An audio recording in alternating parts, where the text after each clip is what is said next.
Hey everyone, welcome back to another episode from Wake&Tech. Today in this video, we are going to be learning how to remove a member from a Notion workspace. If you are a workspace owner or admin in Notion and you want to remove a member, then here are the steps to follow. First of all, open up the Notion application on your mobile device, and then once you're in the home page, go ahead and tap on the three dots at the top right corner.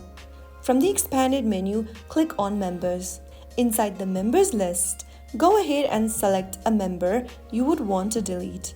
Tap the drop-down right next to the member, and then from the Select Role page, tap on Remove from Workspace.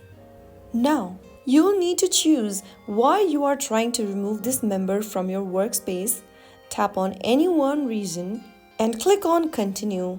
Now, click on the Remove Member button once again to confirm, and there you have successfully removed a member from your workspace. Removed user will lose access immediately, but shared content they created will remain in the workspace. To re-invite them later, just use the Share Link button or simply add them by entering their email or username from the Add Members button. So that was how you can delete a member from a Notion workspace. If you found the video helpful, don't forget to like, share, and subscribe. I'll see you in the next episode. Thank you for watching.